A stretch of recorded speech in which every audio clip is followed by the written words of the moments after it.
Hey everyone, thank you for tuning in. My name is Danny Mark and I am the co-caption head and front ensemble arranger. And I am here with Matt Urquhart, who is the battery arranger and co-caption head as well. We are very excited about a couple things. This is actually part of KUMU Marching Percussion Instructional Online series that we are offering, as well as this is the KUMU approach to the front ensemble.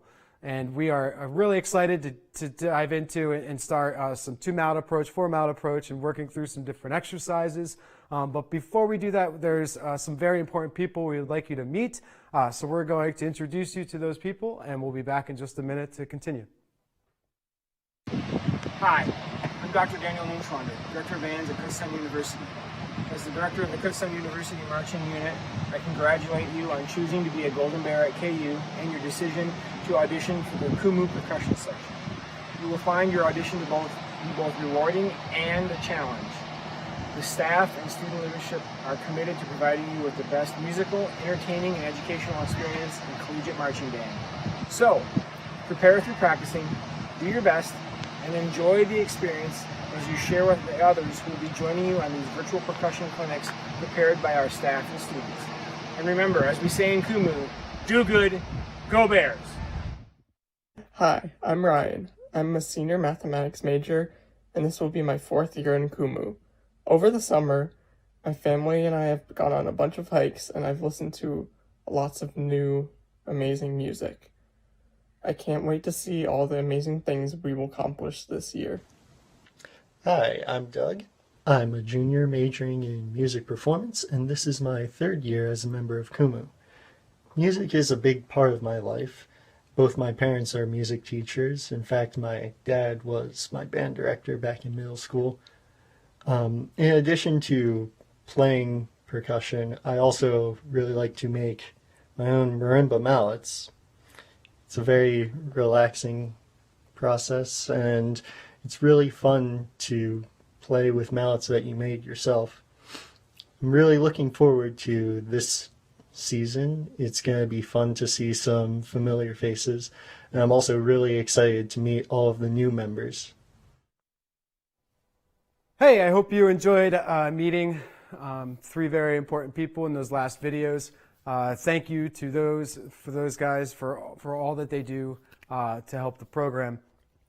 I know Matt had mentioned this, and I believe it was part 1 of this series, but I want to also mention it. There's keeping in mind that this is the KUMU approach to front ensemble. It's the approach that I bring into it. It's the approach that Matt brings into the battery. And we have collective views on all of this stuff as we go throughout it. There are many different ways and different technique ideas and different sayings and all these different ideas that others use. And I just want you to know that that's okay. This is our approach. I think as a person, if you're watching this video, hopefully you want to learn something from it. And I can tell you that a lot of what I've done has been not from one person, but it has been from all the different experiences that I've gone through that I've helped kind of mold into what I'm going to share with you today. So we look forward to sharing with that. And the first thing we're going to be starting with today will be 2-mallet technique, my approach to 2 mallets, and how we handle that, and some things to think about. All right. So from a 2-mallet perspective, I'm going to say this probably a couple times as we go throughout. I understand I'm fortunate enough to have an instrument. I know we're in different times right now. If you have a pair of drumsticks or mallets, that will work. A pad would be recommended in terms of a surface to play on. But what I'm going to share with you today can all be done pretty much without an instrument, give or take some note things here or there. From a 2-mallet perspective, it's very similar to what Matt had talked about, so I encourage you to go back and watch those videos. But we kind of take the same idea in terms of having a fulcrum, right? We have our mallet, we take our fingers here, we develop our fulcrum coming around, It is important to note that when I grip the two mallets for two mallet playing, I'm not going to grab at the all the way end of the mallet, the end of the shaft there. I'm also not going, on this marimba instrument, I'm not going to choke up really high because we're going to lose some of that velocity and some of that turn that we can usually get. So I'm typically probably about an inch or so away from the end of that, and then I would do that with both hands. So I'm matching my hands. When I teach two mallet percussion, it's a kind of a little weird, but it's my way of doing it, I guess. I talk about the thumbs being social. Your thumbs need to be friends. And when we're talking about that, like me talking to you guys online right now, or talking with friends, we want to be able to look at each other and have a conversation. As opposed to if I was talking to you guys online right now, and I'm giving you this clinic about two mallet percussion, and I'm looking up at like whatever's up there right now, and I'm trying to give you this clinic, it's really kind of awkward. That brings me back to the thumbs. When I talk about the thumbs want to be social and they want to be friends, we want the thumbs looking at each other. So if you can see this perspective, and it'll kind of move around a little bit, my thumbs would be like, hey, left thumb, how are you? I'm doing good. Right thumb, how are you? My thumbs are looking at each other, as opposed to one of the most common mistakes from a front ensemble perspective when kids get in front of me is those thumbs turn up and they go towards that French grip. What I would view, if I'm talking about this social thing, they're antisocial. They're not looking at each other, right? So first things first, when we're approaching any two mallet exercise, we start off with that decent distance, about an inch or so from the bottom of the shaft. We have our fulcrum. Our fingers are going to come around. They're not going to squeeze, right? And if I start in front of an instrument or a practice pad, I'm starting with my thumbs being socially engaged with each other, looking at each other. Not this necessarily where they're looking up, but looking down. And then I'm at a very pretty much right around a 90-degree angle or so, and that's going to change occasionally as I play throughout the instrument. But that is the starting foundation of the two mallet approach for me, and that's what we go through before we even play a note, right? This is the starting. Now you'll notice I'm starting up from the instrument, okay? I'm doing that because unlike a snare drum that or an instrument that naturally rebounds back, ours don't rebound back, right? So to start off, to work on that piston stroke, I call it a piston stroke. It's kind of an upstroke because we're doing the work to bring the mallet back up. I start with the mallets up. Now, as you spend time with me throughout the season, that is going to shift and change as we go out through the season. But right now, in these beginning days of you watching this and before we meet and when we meet, we will actually all start with the mallets up. And we'll have our thumbs talking, right? And then we do a piston stroke. That is the most of my initiation is much like when Matt was talking about the battery approach. It's going to be initiated from the wrist, okay? There are times in playing where we engage other parts, but right now we're going to focus on wrist. And that's going to basically, like a piston, fire down and fire back up. So it would look like this. And I'm going to go on one of the upper keys here so you can see.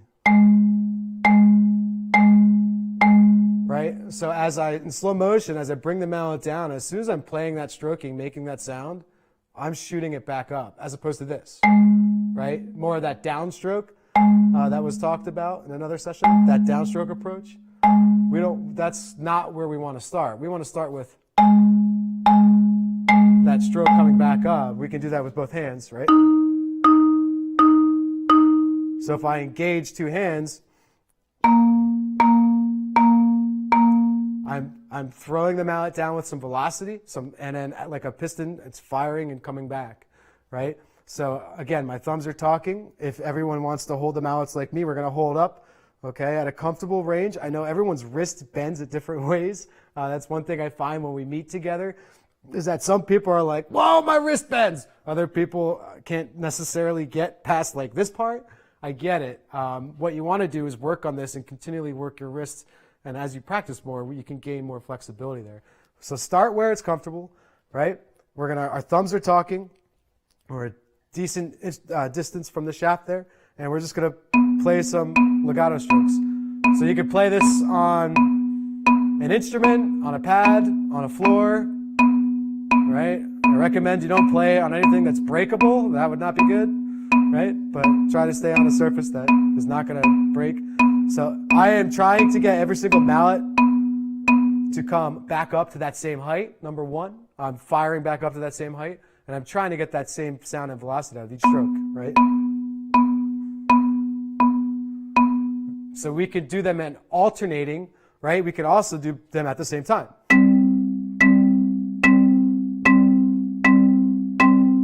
Right? Same stroke, I'm engaging both mallets at the same time. And that's going to be important when we look later on at a version of the warm-up called CALYPSO.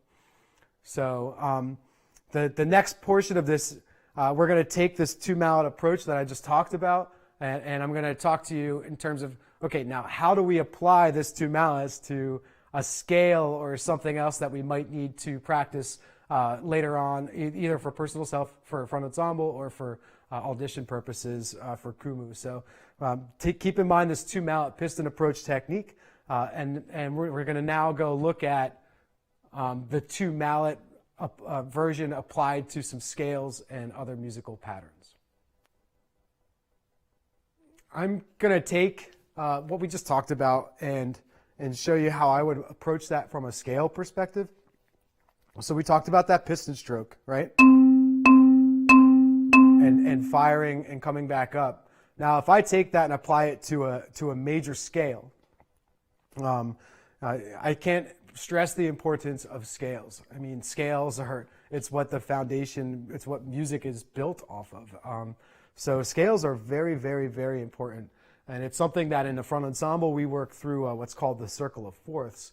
And basically, they're required to learn all of the major keys. We cycle through them in warm-ups. So keeping that in mind, as I take this piston approach and put it to a scale, it's really important. I'm only going to maybe play one or two scales, but it's important to work on scales and practice scales because they're just so important. They're like a rudiment for what we need to do from a Front Ensemble perspective, right? So I take that piston stroke. If I apply, I'm going to go slow to C major scale. It looks like this, right?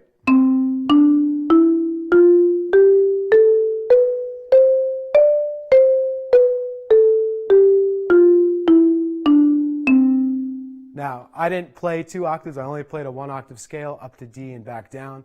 But I'm going to play it one more time, and I want you to look at what my mallet's doing as I play. And then I'll talk about a little bit about what I'm doing.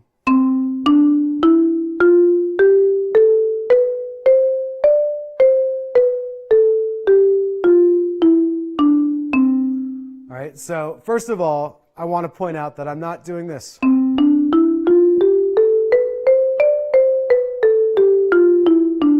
Right, so if you watch closely, I was able to, as I play, I move with the scale. Right? We're able to move with this instrument. We're not stuck behind it. So I'm not running my arms up here. I'm actually using my body to move back and forth as I'm playing that. Okay?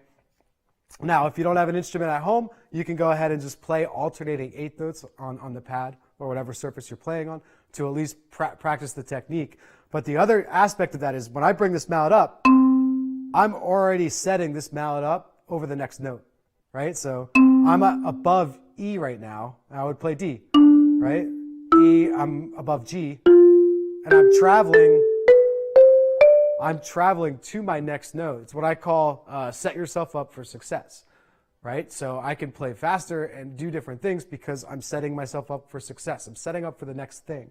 So as you're practicing that piston stroke, you're also working on that foundation too in terms of being able to be up and prepped, ready to move to the next note, which is very important. Right, so then this could be applied to any other scale, right? We could take B flat.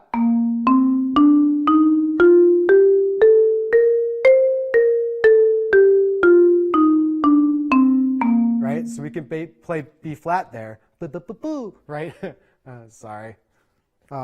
Anyway, so the B flat scale brings me up to my next concept, playing zones on the mallet instrument, right? So we obviously have the place where the string runs through the instrument, which, anyone know that? Think about it for a second, right? Yeah, someone out there, you're right. Node. So the node, ironically, node has the word no in it, right? which means no node. So we don't play on the node.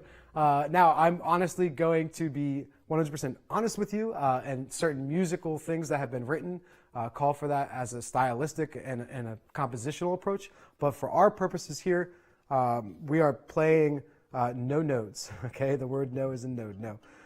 Where we are looking to strive for is if we're playing the keys, the black keys up here, the accidentals, we are looking at playing on the very tip edge of that, right? Because if I don't aim on that tip and the very edge of that bar, I'm most likely going to hit that node, right? Right? You can just hear the sound change. It's a much more damp, dry sound, right? I'm hitting it just as hard. Right? So it's super important that we think about playing zones. And as I'm playing the scale, I'm actually aiming almost like on a snare drum, trying to get my mouth to play the same spot of the bar as I move up through the instrument. For the normal bars, if I'm playing not on the edge of the bars, or if I'm playing on these keys, right, I'm looking for sometimes center, or sometimes from a sound perspective slightly off. In this perspective, right there is center. Right there's slightly off center, so you can hear there's a slight sound difference in that. What we do is about sound. We want to produce the best sound. Okay, so for this circumstance, you can go ahead and aim for right on center, or even just a hair off, and you're going to get a quality sound.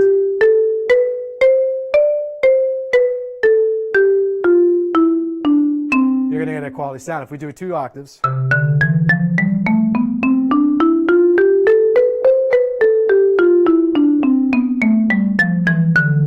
Right? One thing I want to point out is I'm trying to keep everything to sound the same. That's my 2 mallet approach. There's no accents right now or anything like that. So I don't want to do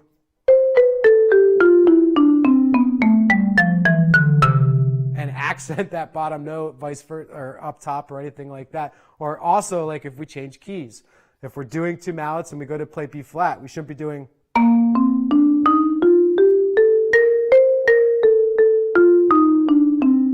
right? We should be accenting.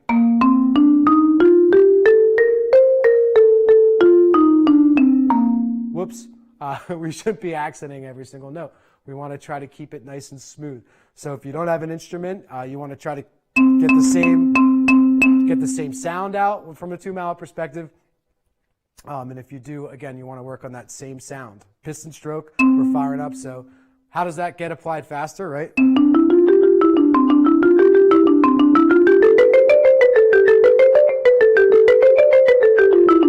Right? So it's the same approach, it's the same stroke. I'm just initiating it faster. So you don't see the necessarily coming up and stopping. It's just a fluid motion. All right, so that's kind of my approach to 2 mallets and the 2 mallet technique and applied to scales. We will talk about some things a little bit further when we talk about auditioning techniques and tips, as well as a CALYPSO warm-up that's going to come up down the road. We'll talk about that once we get there. That has some 2 mallet and some 4 mallet stuff in it. So cool. I think the next thing we're going to talk about coming up here for me, the next thing is going to be G&T. And I'm going to look at that warm-up. So now's a good time. If you don't have it already, kumubears.com/drumline. Pull up that Front Ensemble packet. Okay, make sure you have that. Because what we're going to do is we're going to look at G&T. We're not necessarily going to play the entire thing. There are recordings of that available for you, but I am going to play some segments of that and some accent patterns and kind of tell you how I'd approach that. And there's some specific techniques involved in G&T that are very important to what we do in the Front Ensemble. All right, so if we can get G&T up and ready here. All right, so G&T. Now this is, in my opinion, it's an important warm-up for us. It's also a new warm-up, so if you are a current member signing in, make sure you listen carefully for this one. And if you're a new person, fantastic. Check it out. This is my approach to it. I felt like we needed a new warm-up that approaches or addresses some things that will help make us better as an ensemble. And this one, I think, covers some of those areas. So I want to start off by playing at G&T. I had mentioned maybe pull it up if you have it. I'm just going to play, I'm going to say like the first 2 bars. And I'm just going to play the first 2 measures. I'm going to play them on one note. I'm just going to choose C. Actually, I'll choose B flat, so it's up. And I just want you to listen, right?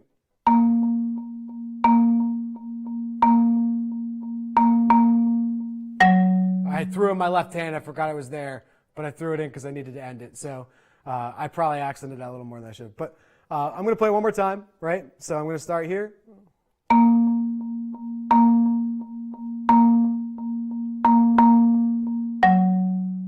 So that's my right hand, left hand. That's the first 2 measures. Now, a couple things we're doing in there. Number 1, I'm doing a downstroke, right? So we talked about the piston stroke. Well, now here I'm stopping it. So much like Matt talked about before, I end up engaging my fingers, right? So when I throw this mallet down, I'm engaging my fingers in the stip so it doesn't move. So I get a pure downstroke, right? So it's not coming back up. And the key thing about this is stopping it just above the instrument, right? So I have some people will like have it bounce on the instrument, and we lose some of that important control over the mallet. And you really want to be able to, and slowly, you can practice it if you need to, be able to trap that mallet and have it stop just hovering above the instrument. We call that tap zone. Sometimes I think of battery land. It's really kind of a tap height here in marimba land too for me, right? Like that 1-inch mark. So we're stopping it, trapping it. Same with my left if I play a downstroke, right? So from a stroke perspective, I'm doing down, tap, tap, tap, down, tap, tap, tap, tap, tap, tap, piston, piston, or piston down, tap, tap, right? So there's some different strokes in there.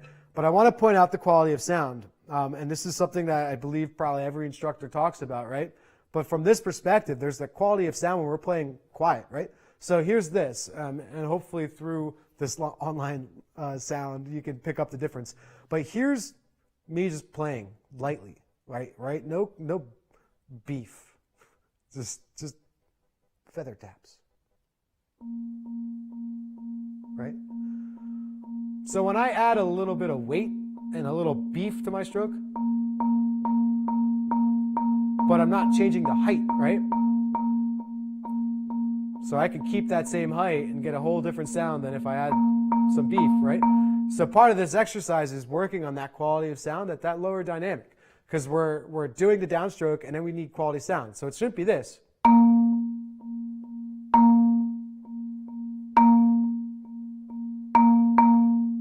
Right? You can see my downstroke is not trapped pretty quickly, and I'm kind of what I would call feather tapping. So now here's this version, which was hopefully better, where I trap the downstroke and I'm getting a quality sound, right?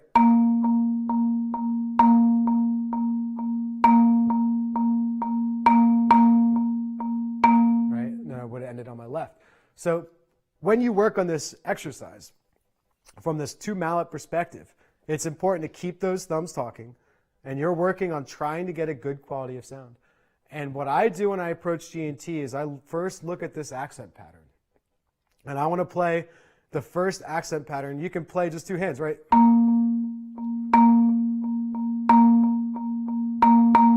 Left.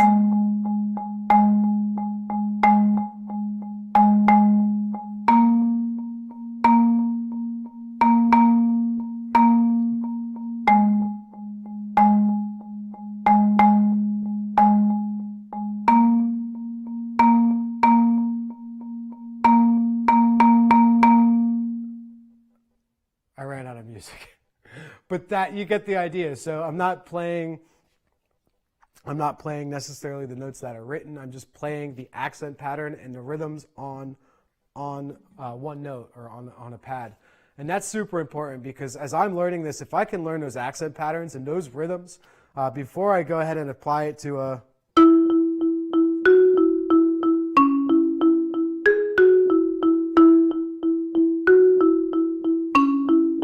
right? If we can hit that one a little too hard, if we can apply that accent pattern to splitting the notes, we're off to a better start, right? So all of this, we're keeping in mind the accent pattern. Now, the one thing I do want to mention on is later on in the piece, warm-up piece, you know what I mean, we get this whole two-hand approach. And I need to remember exactly what it is. But so here's the idea. What it ends up setting up what I would call like a repeated pattern in my left hand, where I'm doing just a tap. Right?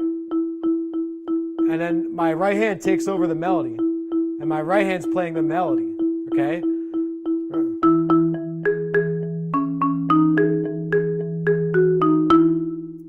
Right? So that spot is, in my opinion, is an important one. Because what I see, we have this melody going on.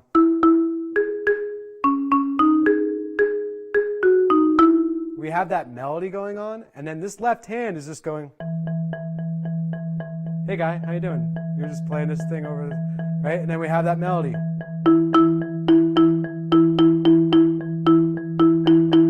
Right, that's the accent pattern in the melody.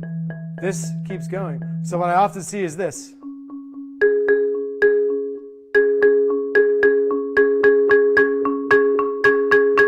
And all of a sudden our left hand is out of control with our right hand, right? So it's something you want to practice when we're looking at G&T, is trying to keep that hand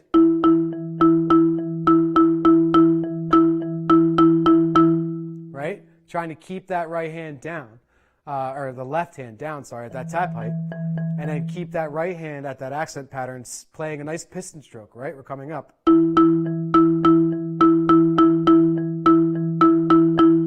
Right?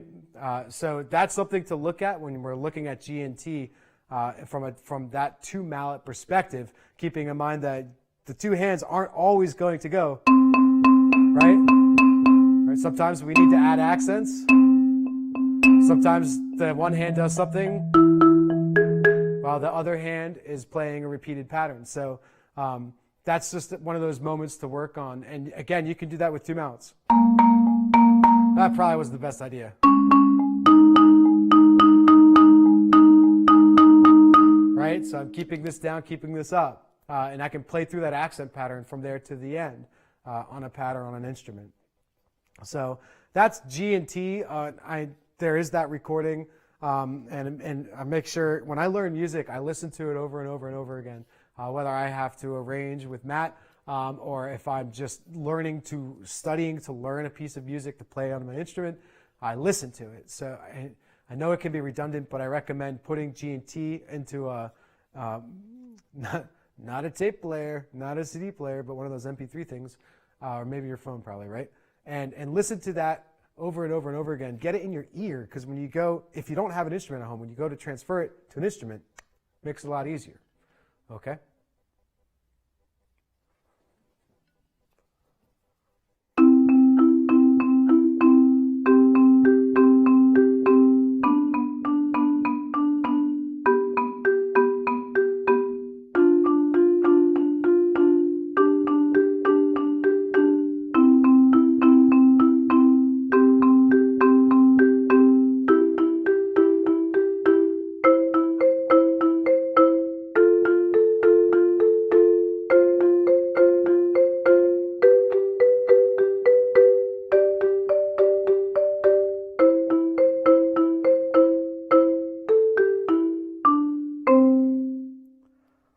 So CALYPSO Remix has a couple different versions to it. This is the two mallet version that I just played for you. And there's a couple key things I'm going to talk about, and one or two reasons why I have this warm up, as well as one or two things to think about as you're working on this warm up. Again, this is something that I just feel like I'm a broken record at this point, but you don't need an instrument. You can play this on a pad, on the floor, and work on the same things I'm talking to you about, right? So again, we're still on this two mallet pitch. My thumbs are talking if you were observing me as I was playing. I hope I woke you back up if you were sleeping, right? So your thumbs are talking, right? And I'm coming up, right? That piston stroke's happening. Now, why I love this instrument is your left hand's got to work, right? Your left hand is actually working very hard throughout this exercise, right? Your left hand is playing most of the notes.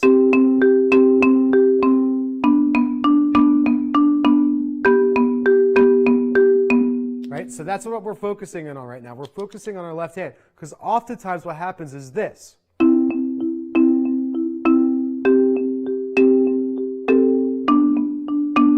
And we turn into this accent pattern, right? And we're not bringing out every note. Well, with my two mallet approach and this whole piston idea and the idea that we're bringing it up, bringing the mallet back up, we want that same sound between both mallets. So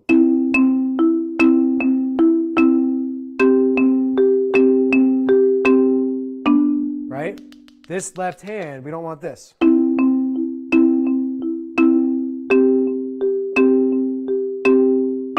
That's G and T. That's that accent pattern we were talking about before. So we really want to focus in on this warm-up, on pushing. I often say work harder for that left hand. Push that left hand. Think about that left hand. Am I working and making that left hand get those two strokes in? Double, because it's two strokes, right? Even faster.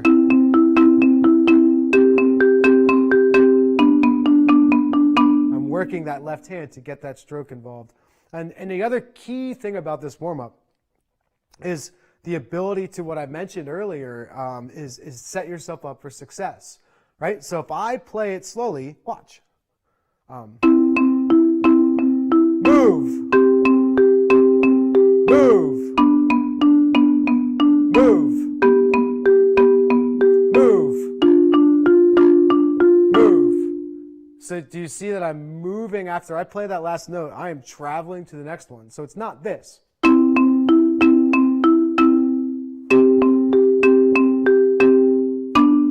It's not, I'm moving on one to get to one. It's, I initiate that piston stroke and I'm traveling to that next note and getting set up for that next note. Move. And.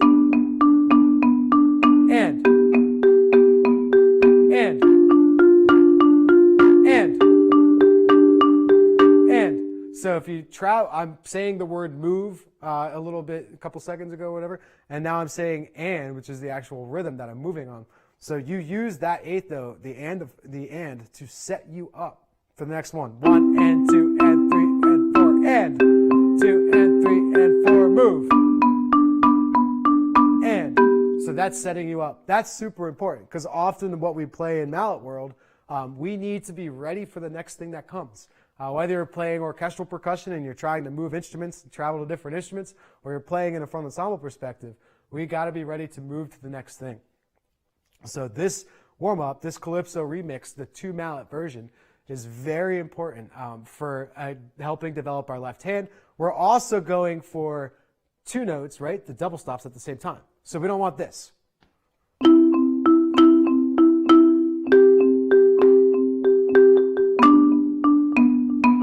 We don't want this like flam accent, crazy thing happening, right? We're working on both mallets initiating at the same time, hitting at the same time, coming back, right? When you do that in drumline land, sometimes you get like a pop, I think, in the snare drum, right? You hit them both at the same time, it pops up, and you're like, whoa. That's kind of the idea of what we want. We actually want both to hit at the exact same time, like that pop feeling, right? Not at different times. We want to approach it the same sound, one sound.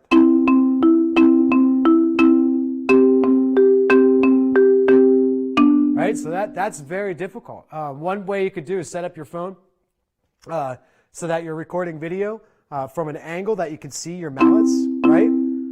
And then if you watch it back in slow motion or play around with it, you can see if one mallet's hitting before the other one. That's getting a little critical in terms of details, but I think that's important. Because some people, this is a hard concept for them, not being able to hit both mallets at the exact same time. So Calypso, if I had to sum it up, very important for developing your left hand. We are focusing in on hitting both mallets at the same time. It's all legato stroke, and you're setting yourself up for success. You're moving to the next note as you play through it.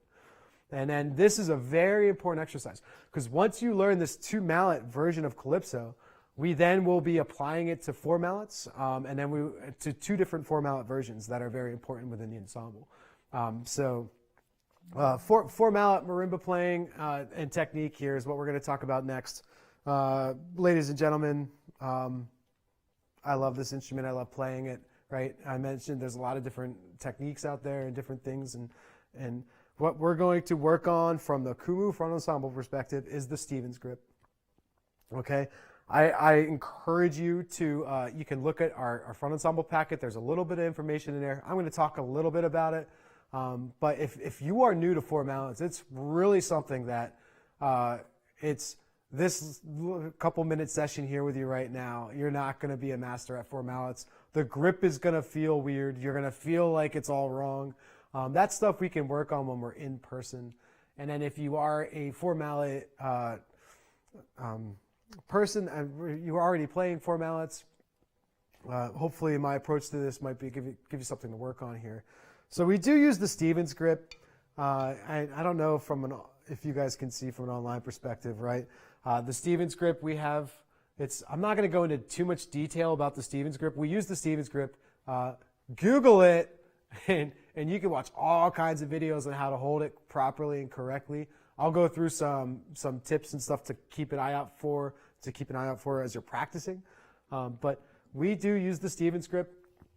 So I typically will walk around when we meet in person for the first time, and when we get to four mallets, I'll talk about the grip a little bit more in detail. I'll look at each individual grip. I'll walk around and make adjustments.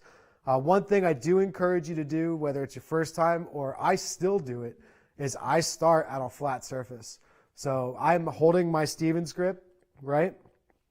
I'm holding my Stevens grip here, where if I'm doing it, technically if I take away this middle finger, mallet go down, right? Mallet drops. So you don't want a lot of pressure there. That's the key. You don't want to hold a ton of pressure there. Keeping a little bit of pressure that if I can take that finger away, my mallet falls down. Right? So that's my technique perspective. And then coming back to starting on a flat surface, that is so important. People start crooked and all kinds of quirky little things here or there. If you're able to set the mallets down, I typically do CG, or try to do like an interval of a fifth. And I set the mallets down, and I relax my hand.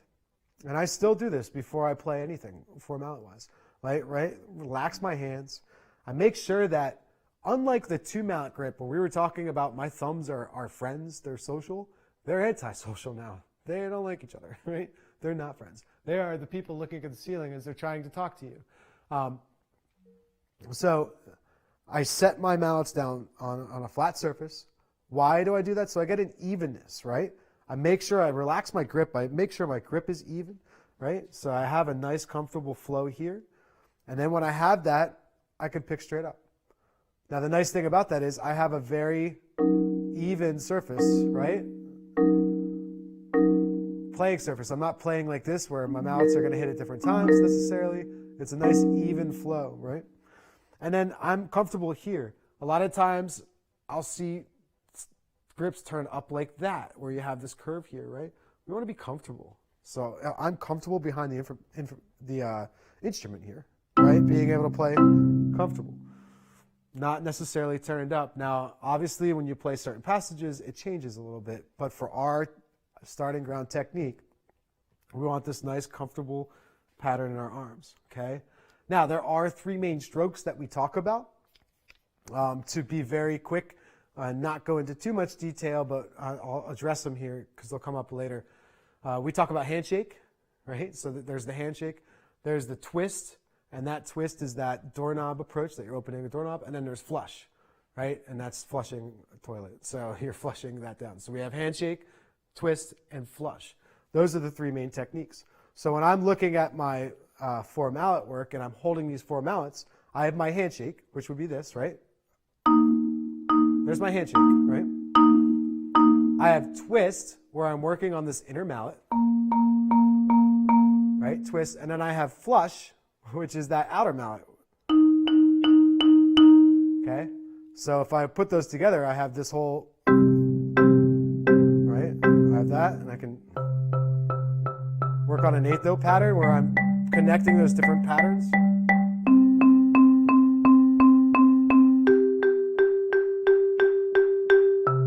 Okay? One thing I do want to point out is when I'm working on these patterns, I oftentimes will put my finger on the very tip of a mallet, say I'm working on the flush, right? And then if I rotate up, there should be almost like a half rotation here happening. See that, right? And I'm not pushing really hard. It's kind of a light just to keep that mallet, because oftentimes when you first start to do this, it's like this mallet is flopping around, flopper, right? So we want to try to make sure we're keeping that in place and getting a nice half rotation. I do the same thing. So if I do it here, you can see this mallet rotating a half, I hope, right? And then it's a little awkward, but I can come in here and do the same thing here. I'll put my finger here lightly, and I'm working on that half, right? If I come over here, you can kind of see this mallet doing a half rotation, right? The idea is to be able to take that away and still get that half rotation happening, right? So my mallet's not necessarily going up and down, right? Or it's out of control. It's has this half rotation thing happening here as it goes through. So I would do that again with my left hand, right? So I'm taking my left hand, I have my Stevens grip, I'll start flat against the instrument. I can put my finger here lightly and do think about what my hand is doing to do that flush approach, right? Same idea here, switch it over. What is my hand doing? What is my arm? My forearm's rotating up, right?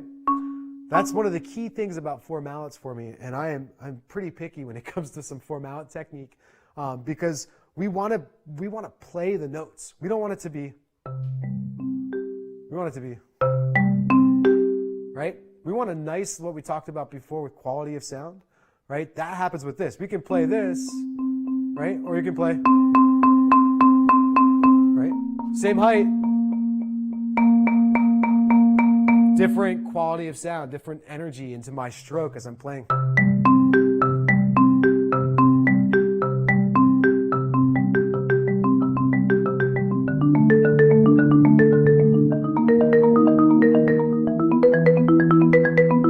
Right? I'm getting a stroke, not...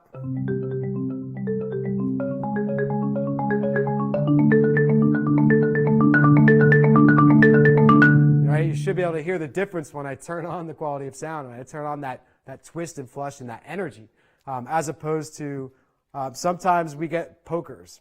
And what I call poking is when you're trying to play like that pattern I just played, and you're poking.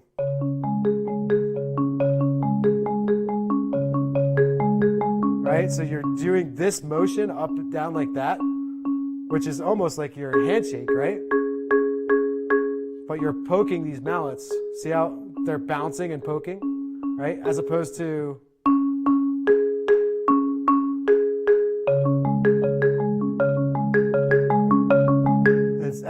actually rotating. So four mallet technique, in summary, before we look at it and apply it to a couple different things, really make sure that we're starting flat. Our thumbs are antisocial, they're on top, right? My fingers are out. Again, from a Stevens grip perspective, you can dive into the many resources that are out there regarding that. Just know that we use Stevens grip coming into it. And if you need more help with that, obviously after our live session, ask some questions. Or you can reach out to me during email or whatever, and I'm more than happy to answer some questions. But make sure we're working on those strokes, the handshake, flush, twist, that we're getting a good quality of sound, whether it's a handshake motion, which would be something like this, handshake, right? Or working on the twist and flush. Right? A good thing to do with four mallets is to work on scales. So you can play a scale. I'm going to put my left hand down, right?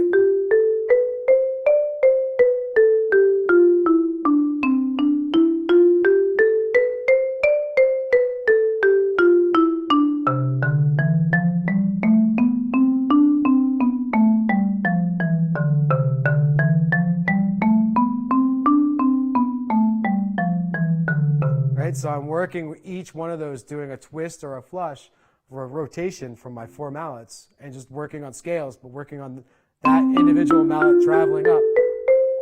Okay? So keeping in mind, stay flat, keep your thumbs on top, and really focus in on technique. This is something that doesn't come fast. It takes patience. And if you already play four mallets, that's great. We're going to take that and hopefully build upon it. And if it's something that's new to you, we'll at least introduce you to it as we go down the road. But keep in mind, it is something that's very fun to do. It also takes a lot of patience, and hard work to achieve it. I want to apply it real quick to CALYPSO Remix version 2. So we take that same note idea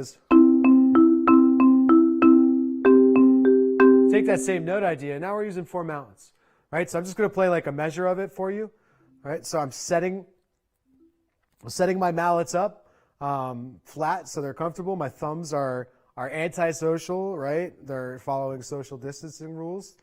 They're not 6 feet apart, but they're antisocial. And then I'm going to pick up the mallets, and I'm doing a handshake, right? So here we go.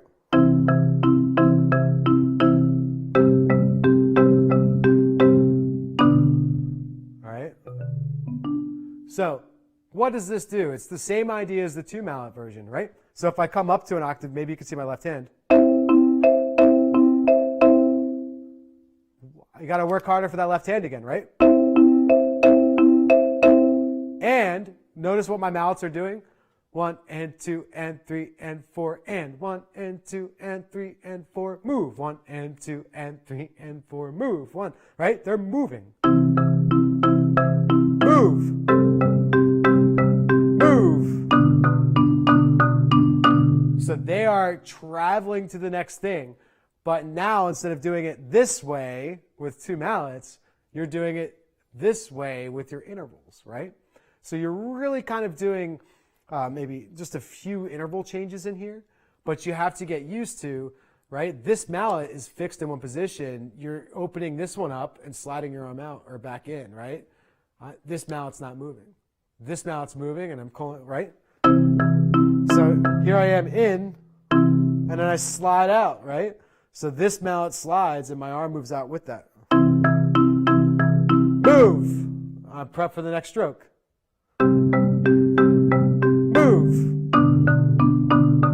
Move. I got to open up wider because I'm going B to G, right? Move. Right? So this is all about that handshake stroke. There's no independence in this version 2, but you're working on handshake. You're working on good technique, right? Again, you're not flamming. It's just attacking at the same time, right? Those getting a nice full sound, okay? And prepping yourself for success, moving those intervals back and forth. So that's what this is working on. Handshake, interval changes, again, strengthening the left hand, and then we'll go from there, okay? And we're going to develop this into a version 3 CALYPSO. Okay, so in order to, I guess, work on and develop CALYPSO version 3, I want to first talk about permutations a little bit. Permutations, in my opinion, are super important. And again, everyone's got their own opinion, but permutations are one of those things that I strongly believe in. I look at it as almost like marimba rudiments in a lot of ways. Though, if you don't know what I mean by permutation, that means we're using the different mallets at different times, right? So we have permutation 1, 2, 3, 4. 2, 3, 4, 1, 2, 3, 4, 1, 2, 3, 4, 1, 2, 3, 4. Right? I can come up here so you can maybe see it. 2, 3, 4, 1, 2, 3, 4. Right? We also have permutation, right? 1, 2, 4, 3, 1, 2, 4, 3, 1, 2, 4, 3, right? Or 1, 3, 4, 2, 1, 3, 4, 2, 1. Right? And so on. 1, 4, 3, 2, 1, 4, 3, 2, 1. Or 1, 3, 2, 4, 1, 3, 2, 4, 1, 3, 2, 4. Or a combination of all of these different permutations. There's many, many, many out there. I'm just giving you a few. The one I played earlier was, that was a permutation. That was a combination. So I have a whole sheet of permutations. And what I recommend you do is you practice. And if you want this, then this is something you got to reach out to me, and I will communicate it and get it out to you if you want it. But this list of permutations is super important. And what I do is I take them and I practice them one at a time, and I learn the permutation, like permutation number 1 is. And then I learn it chromatically. So I'll go, I'll just do one for sake of time here.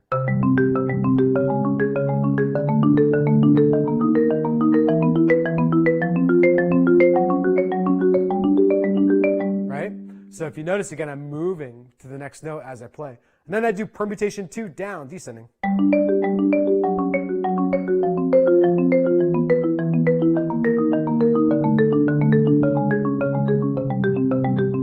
Right? And then I learn all the different permutations. Permutation 3.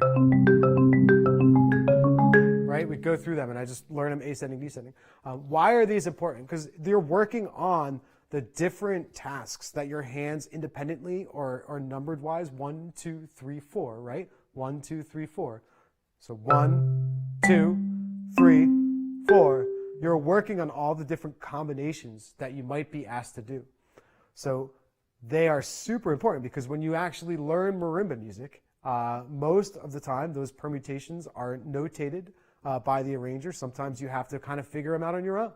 But all of the basic of marimba music, and specifically some of the stuff that I do in the front ensemble, I really like formality marimba, so I end up adding permutations in almost everything I write. So it's a very important skill to learn in terms of trying to play these different permutations. So CALYPSO version 3, this is where we take that same chord idea that we've been playing that entire time of this whole chord, that whole chord idea, we take that and we permutate it. And it's super important. There's 1 or 2 spots I'm going to talk about in here. I'm not going to play the whole thing. I'm not going to play the whole thing note-wise. There is a recording of a CALYPSO remix, the whole thing, that I encourage you to listen to. But what I am going to point out is a couple things. So yes, we permutate it. So like the first permutation, I'm just going to play the permutation, not necessarily notes. If I play the permutations right now, I'm just going to set up C, G, C, G, right? So I'm playing, right? Not hard, permutation. 1, 2. That's that first measure, right? And then we play. So I'm adding in that 4, right? So again, it's not, there's not these accents. I'm trying to make it sound the same. Okay? And then if I keep going,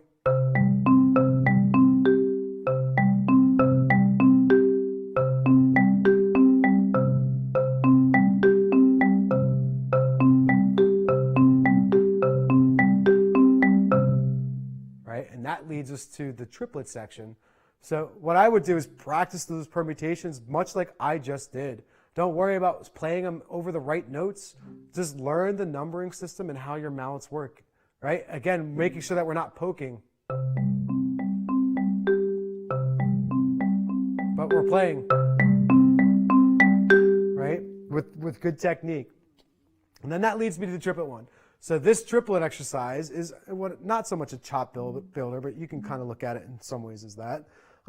So we play this whole, these aren't the right notes. I'm just showing you from a perspective. Let me do this maybe. We'll do this. So we have triplets.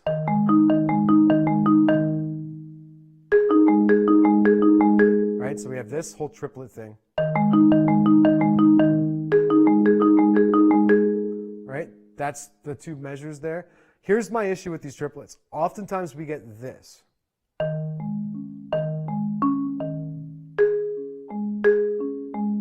Right? So if you notice, I'm losing, it's kind of hard for me to demonstrate the wrong way. You're losing this inner mallet because you're playing triple, trip. Right? So you have to work harder for these inner mallets to get that triplet.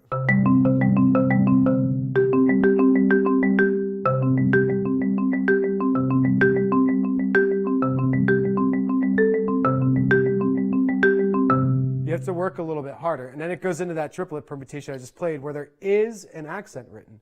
So there is purposely an accent on 2 and 4 there. Just playing the triplet pattern over. Right? So what I recommend you do with this permutation, version 3, is you learn those, the CALYPSO version 3, is you learn those permutations, okay? Then you break down that triplet bar. Again, just play those, right? Just play the pattern, get the rhythm, get the pattern. and then learn that accented pattern. And then the next key thing is the very end of Calypso. We're going from a triple feel to a duple feel, to double feel there. So we're going from 3 to 2. You got to really subdivide that. And what I would do is, right? I'm not trying to split it or play a permutation or anything right now. I'm just playing triplet, 3 and 4 and 1, getting it in my hands.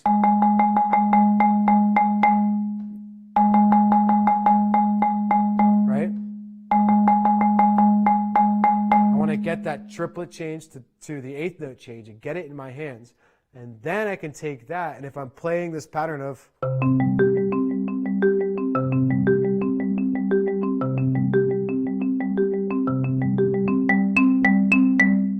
notice there's a triplet, 3 and 4 and 1. I can then get that change and apply that to the music I'm learning. So again, a good strategy is to play these rhythms, play the permutations, and then apply it to the notes that are written. Okay, and that's kind of how I would approach learning this version 4 as we move forward here. So, all right, so we've covered a lot of different things today, technique-wise, some tips with some of the warm-ups, some tips that I think just approaching the instrument from. The last thing I want to talk about is audition requirements for the front ensemble specifically. I have the list here on my stand of what we're asking you to do. I want to talk about some tips or some things to think about as we go through this. First and foremost, think about how you're recording it, right? Make sure that you're in the video. Please make sure that we can hear a metronome or a click. If I need to use it in this session, I would be referencing my phone metronome. Use what you have available. The computer's fine. Just make sure there's a click. We can see what's going on. I guess from the front ensemble perspective, not everyone's going to have access to an instrument. So I'm going to talk about some audition requirements here. And then if you're looking at the paper we have provided, the digital copy paper, there are front ensemble auditions. May use the following alternatives. And I'm going to talk a little bit about that and what that might look like. So if you are using an instrument, which is obviously encouraged, it would be great if you have an instrument to use. This would be encouraged. I have the very first thing is to play 3 different scales. Now, 8th note scales, okay? So playing 3 different 8th note scales. I have you, ladies and gentlemen, I'm giving you the first 2, and then after that, it's kind of choose your own, right? So the first one I'm saying is to play C major at 100 beats per minute. So if you are auditioning for me and I'm watching your video, right, I'm looking for what we talked about in a little bit of this video, right? You are approaching it from that piston. Your hands are looking at each other. I'm looking at it, set the metronome to 100. Are you trying to do some of these things that we've talked about? And then you are doing 2 octaves. So you're starting, I had right hand lead written there. So you're starting with your right hand and you're traveling up 2 octaves. And back down. Okay, so that's the first requirement. It'll look something like that at 100 beats per minute for using C major. And then the second scale I ask you to do is A flat major at 160. But keep in mind it's the 8th notes. So yeah, it's a little bit of a cooking tempo, but we're playing the 8th notes, right? So before you record the video, practice it, okay? You're playing A flat major, right? So practice taking that scale, going up 2 octaves and back down. And then don't take it from 100 up to 160. Go 100 in 1 week, and then 110, and then 150, 120, 130. Build your way up, and before you know it, I always kind of recommend pushing past it, right? So if your target tempo for A flat major is 160, 8th notes, try to push it to 170, right? And then back it back down, practice it at 160, and do the recording. And then choose your own. I am asking you to choose any major key that you want. I do ask specifically that you state the tempo you're playing it at. So if you chose to play D major, you would say, I'm going to play D major at 120 beats per minute, right? And then you would play 2 octaves up and down in D major, okay? 16th note exercise is something we didn't talk about too much, but here's the deal with 16th note exercise. I am asking you to play it in 3 different keys and tempos. So you're playing 16th note exercise in C major at 90 beats per minute. You're going to play 16th note exercise in B major at 150. And then again, choose your own. You can choose D if that's what you chose, but you can choose your own scale. Here's the thing about 16th note. If I were to play it on C, that first measure, super important. That's what we call the check. So you're going to play. That's the first measure. Why? Because your right hand is doing 8th notes. Right? As written, it's.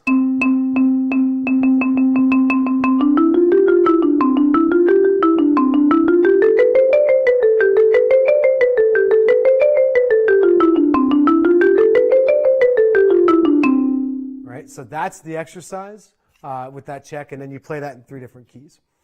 Now, CALYPSO remix. Here's the deal.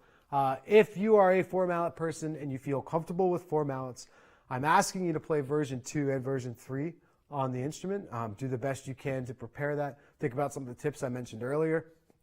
And if you have questions, reach out to me. Again, listen to the recording. The recording can help.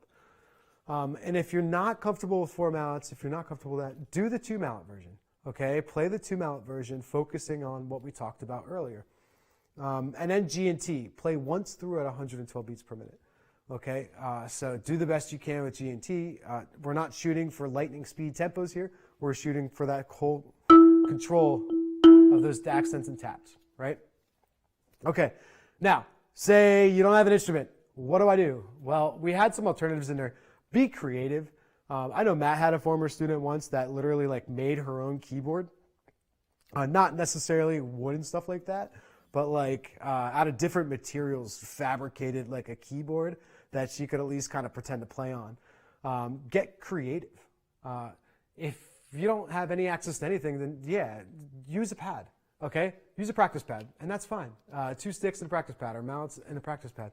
And what I say for that then is 16th note exercise, you're going to play the rhythms only at 90, 120, 150, right? So if I didn't have an instrument, I would choose something, and I would play 16th note exercise. I would play pretend this is a table, right?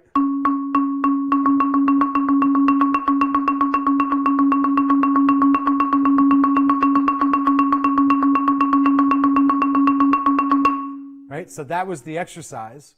At whatever tempo that was. So you would play it at the 3 different tempo markings I have. And then I have you doing CALYPSO remix.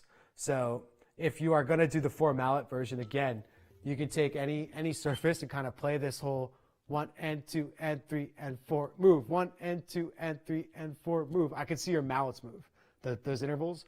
But also on the floor, or if this is a table,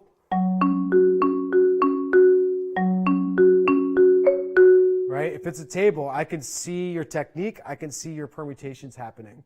So if it's not on an instrument, you can do it on a table or on a floor. Just try to be, like the floor is tough because you don't want to be bent over, like slouched down trying to do it. You want to be able to stand. So I really recommend trying to set something up that you can play on a flat surface, okay? But if you are interested from a 4-mallet perspective, I really encourage you to still audition on 4 mallets, but follow the alternative plan here and playing on a flat surface and doing what you can if you don't have the instrument, okay? And then G&T, you're going to play kind of like I demonstrated earlier. You're going to play G&T, just the accent pattern only, no notes, right? So you're not going to add the melody in. You're just going to play left, right, left hand. So you're going to kind of play the entire piece with the accent pattern. So yes, you're going to get at that one point where you're doing what I did before, where you're playing.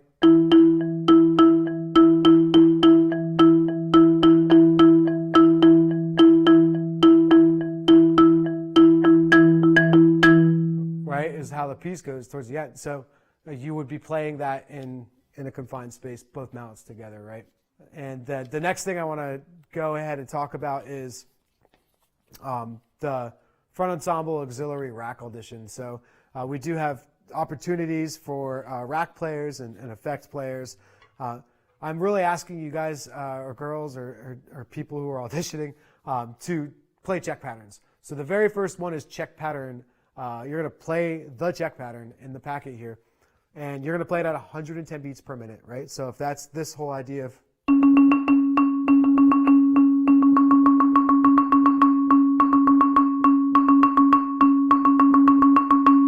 all right, I'm looking for the same idea of your thumbs are looking at each other. Okay, I'm looking for tempo. I'm looking for evenness of hands. Are you playing? Are you choppy and accenting or even? With your hands as you play through that. Those are the things I'm looking for. And then after you establish that check pattern, you're going to play through the check pattern variations 1 through 4 at 120 beats per minute continuous. So you're not going to play one line and then the next line. You're going to play the whole 4 lines continuous. And then you're going to do the same thing with variations 5 through 8. So those can be 3 separate chunks into one thing for me. Okay, you don't have to play through check pattern and the entire thing all at once. If you're capable of doing that, that's great. Notice there would be metronome changes in there because you're playing check pattern at 110 and then 160. So that's it from a front ensemble audition perspective. You guys have been great. Hopefully this was meaningful and you got something from it. I love this. I love this instrument. I love the art of percussion and what Matt and I teach. It's an awesome thing. So please, from the front ensemble perspective or even just KUMU percussion perspective, you guys have questions or need anything, please don't hesitate to reach out to Matt and I. And on that note, coming up next, we are actually doing a live question and answer just immediately following this. We actually need just a minute or two to kind of transition set here and set up what we need to for that transition for the live question and answer. So during this time frame, think of any questions you have. Okay, write those questions down, type them in your phone. Be ready. Put them in the comments section. Actually, put them in the comments section, and then Matt and I are going to come back and answer those questions and talk about those questions with you guys. So we look forward to hearing from you. We look forward to talking with you.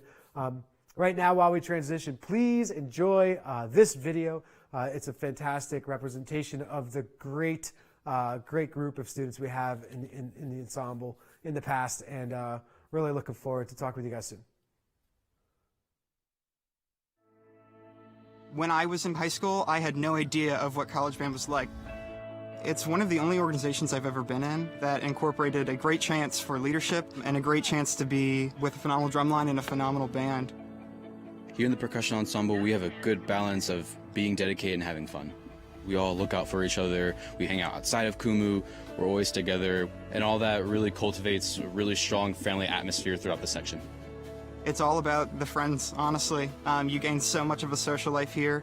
Being able to love each other and play well together is a great experience.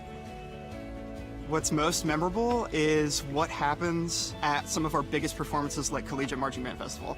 We get a full-blown lot experience. We get to perform for thousands of people. It's an opportunity like no other. The exhibitions are always really fun. I've never done those before. Going to all the high schools and hyping them up. Every year it improves, and I'm so excited to be a part of this.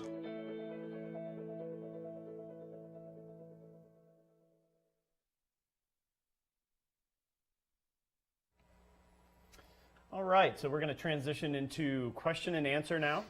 Danny, that was very good. Good for you.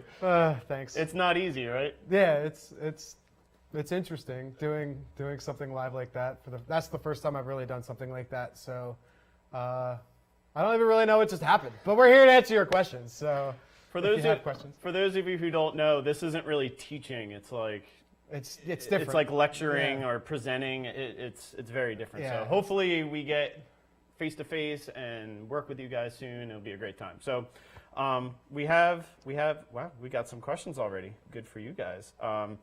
So I'm going to actually start with a question that was sent to us over email already. And that was, which one was it? Okay, so Danny, someone noticed that legatos and 16th note exercise are listed on the same page.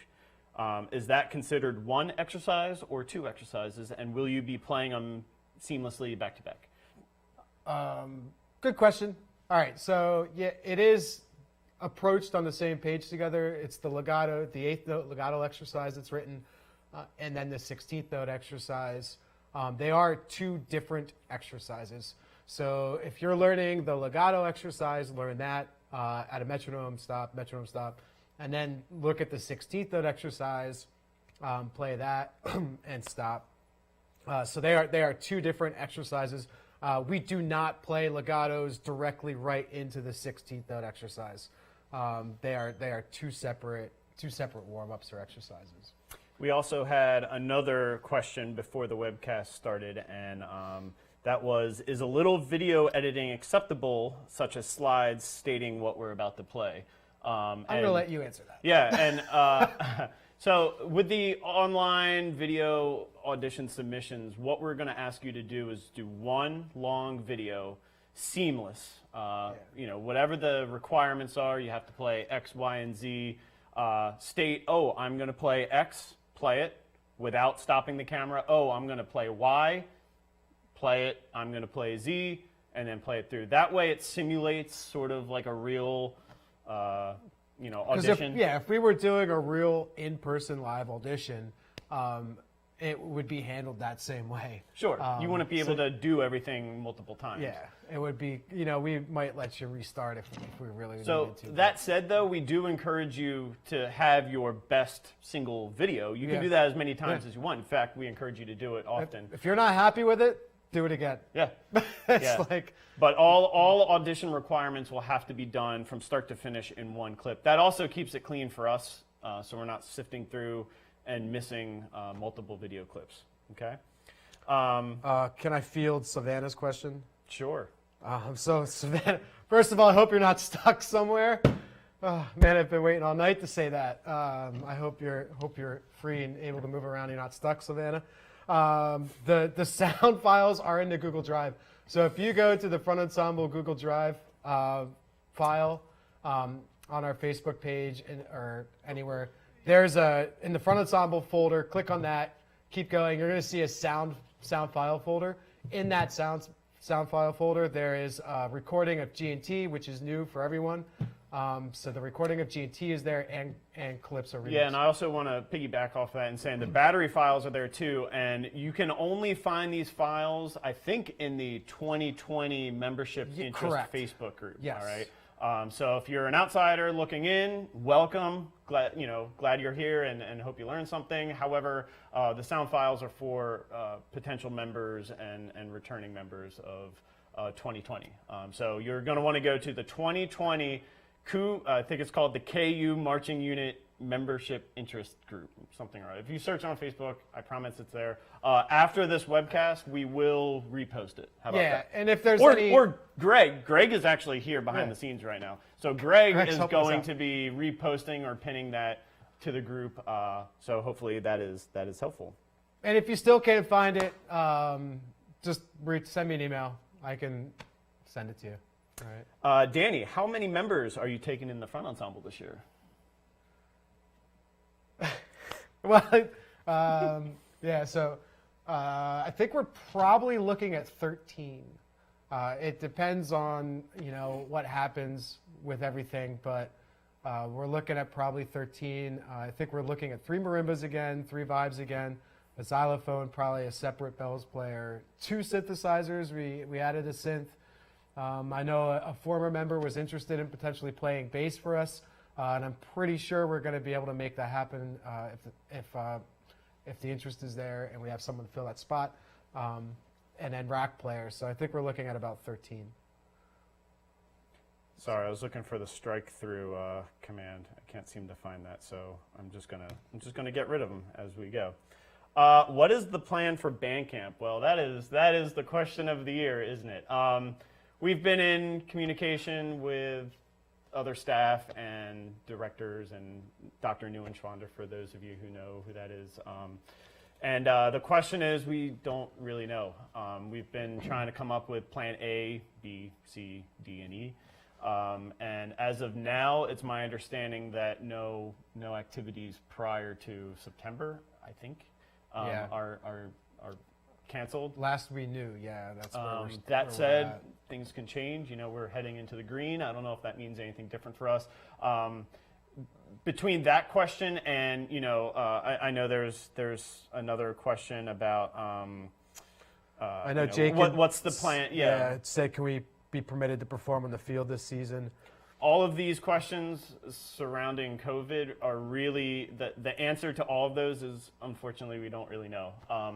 So we are developing some alternative plans that may involve creativity. Yeah. Different kind of performances. We may have a traditional field show with less members. We may have a traditional field show. When I say traditional field show, a field show with drill and not necessarily the pregame. Or we may just have everyone really far apart. Or we may have multiple bands, band A, band B, 2 drum lines of different sizes. We honestly have not confirmed anything yet, so don't take any of this, quite so serious yet. I know we're still waiting on guidance from some higher ups within that stuff, within those answers too. So I do think it's really important.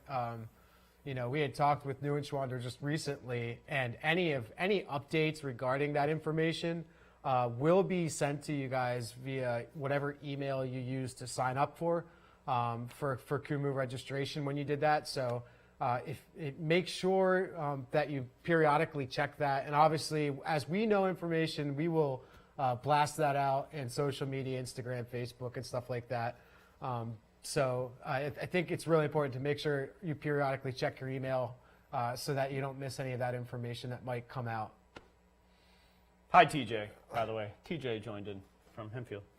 Sweet. TJ is really smart. He's like a drone engineer and all that stuff. You rock. All right, so moving on. Next question. What's with the different colors on your mallets? Okay. So I have red, white, yellow. Red is the softest. White's kind of a mid, and then the yellow is the hardest. Different mallets out there have different color systems in terms of hardness. I've actually taken electrical tape and I've colored certain mallets when I buy them because I know a system that works for me, and I will take the electrical tape and I will color code the mallets in terms of hardness or based on how I want to hold them. So it's really just kind of telling me the different hardness of the mallets. So as I play in the different ranges, it lines up with what I want. So. Would you say that everyone in the front ensemble uses different hardnesses of mallets throughout the season, or depending on budget, we change our mallets up here or there, and we color code systems within the pit with certain stuff. Maybe if you're lucky, Doug will wrap all of the mallets for. Yeah, he's like a rapping master. Not like rapping music-wise, but like he would be good at that. He would probably be really good. I think he should do it as like a sidekick. For sure. All right, well, the next question we have is, will all versions of CALYPSO, if you notice there was versions 1 through 4, will that be played one after another in the same succession, or will they be considered different exercises? So CALYPSO Remix, there's version 1, 2, and 3. And it is, we will not play them continuously from beginning of CALYPSO 1 all the way through to version 3. There is always a cut break system. So we might play them slightly in different ways with an ensemble, which I'll teach you and explain to you as we go. But we wouldn't necessarily start at the top of CALYPSO and run it top to bottom. There would definitely be a break in there between the different exercises. And next question is, where and how are we submitting our auditions, and how and I just can't read, and may we submit videos early? You may absolutely submit early. Yes. And if you go to, and this goes for everyone, KUMUBears.com, which is our brand new state-of-the-art website from Wix.com. If you go to KUMUBears.com/drumline, which also includes PIT, that's just how it was laid out, I'm sorry. You'll find a step-by-step 2020 audition procedure that I painstakingly took a long time to write out. So it would be awesome if all of you read it. Just as a quick rundown, step 1, you're going to want to sign up, right? And as Danny said, signing up and registering for this season also gets you instant updates the moment they're sent out from the director. That's important. That is super important. It's also the front lines of communication. Second of all, as a side note, you'll want to join that 2020 membership interest group so you get updates from us. Step 2 would be preparing your audition. This is part of preparing your audition, all right? And all of the PDFs, the packets, the audition requirements, that's all on the website a little further down. You're going to record your audition, very similar to what we said. You're going to have all of your parts and pieces one after another and submit one video, and you're going to actually upload it to YouTube in whatever account, personal account, and make sure it's listed as unlisted. That way you and us or anyone with the link are the only people who can see it. That way it's not public. So you'll be submitting via YouTube. It's the easiest way, and it's a way for us to keep all the links organized. Otherwise, we're transferring all kinds of data all over from all of us. It is due July 18th. So July 18th is the cutoff date for that. So get your auditions in by July 18th. Yeah, so you have a month from here, from now. And then we would review all those starting on the 18th or 19th. I think we said by 11:59 p.m. So by midnight, you have to have them in. And then we'll review them and announce the Drumline Percussion Ensemble whenever we're ready. Some of that may play into what's about to happen. Unlike previous years where we have it that night or the next day, there may be a slight delay just to see what we're doing. Believe us, when we know, we will let you know. I know we are so chomping at the bit. If you haven't heard anything, we apologize. That means we don't have anything to necessarily share at the moment. So just try to be patient through the process. Yeah, and if you scroll down further, you'll see a very important PDF called 2020 KUMU Percussion Audition Requirements. If you download that, you'll see that everything is laid out. Everything is laid out per section, what you need to do, what's expected, as well as some tips, some video tips as far as lighting is concerned. For instance, you don't want to do your audition in front of a window because then we're not going to be able to see you very clearly.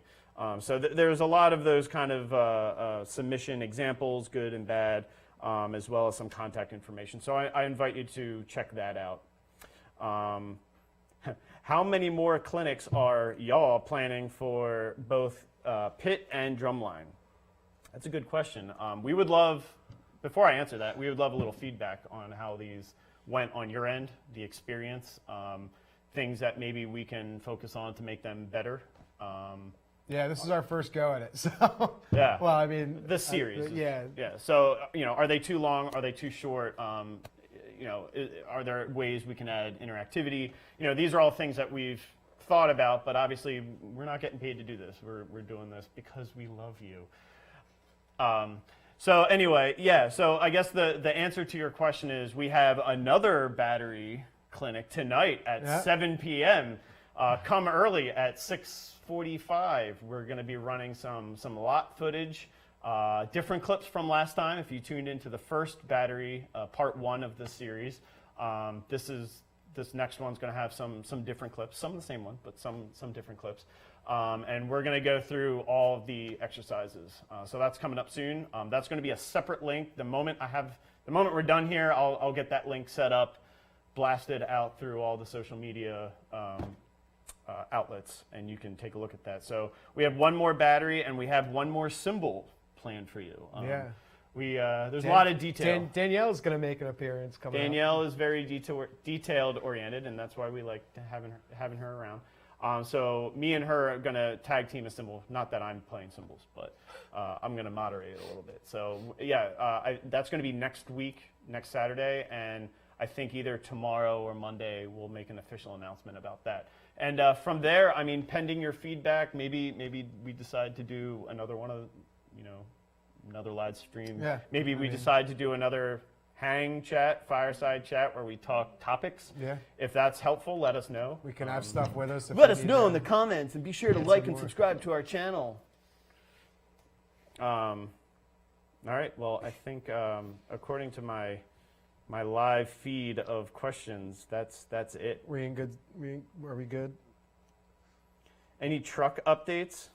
That's a fantastic question. That's a great question, but that's also a question that we are going to have to reach out to Neuenschwander about to get that. I think the COVID thing has kind kind of took the focus off of that for a little bit. So that's a great question, Jenna, and it's definitely something that we need to stay on top of. So we'll look into that. If anyone that's in our live feed right now has a really big truck that we could fit a lot of stuff in and that wants to donate it, that would be awesome. So yeah, hi Jakin, hi Jenna, hi TJ. I don't know if TJ is still there. Former student of ours. Savannah, hi. Owen, Greg, hi. Hi, Greg. Greg, do you want to come and say hi? I think everyone wants to say hi. Oh, and Osborne's on here. What is it? Dude. Oh, hi, Rachel. Rachel Keene is here. Yeah, Great. see, we weren't lying. He's here. There's Greg. Greg with a beard. Greg with a beard. Ah. All right. Greg has helped out on some technical stuff and hung out, so thanks to him. And for those of you who don't know, I have a company, Sky9, so all this was kind of provided by them. So unless you guys have anything more. Oh, Danielle. Danielle's in the chat. Hi, D. Danielle. There is a delay on the chat. Whoa! Danielle, that is the quietest you've ever been. Oh, man. I make myself laugh sometimes. All right, so Jenna says fireside chats would be fun, maybe inviting past KUMU members and talk about experiences. It looks like we're back. Sorry about that. So anyway, we are on a delay, so if we went black, we're back. All right, so does anyone have any other thing? Because which is really funny, because we probably could have wrapped right before that happened. Yeah. Any last questions before we sign off here and then get ready for the next thing coming up in a little bit here? Yeah, we do have another one that's going to be airing in 45 minutes, so we do need to get ready for that. So I'm gonna call this done. So thanks for tuning in. Thanks for joining us. Hopefully you learned something. I want to reiterate, and we'll most definitely say this again, that this is not ideal by any means. We're very face-to-face. We like to do a little more hands-on training and use examples and live in the moment. And this is not ideal, but hopefully some of the terms that we tossed around and some of the examples that we showed you is helpful. So yeah, stay tuned. We'll post the next link, and we'll see you shortly. Thanks, guys. Bye.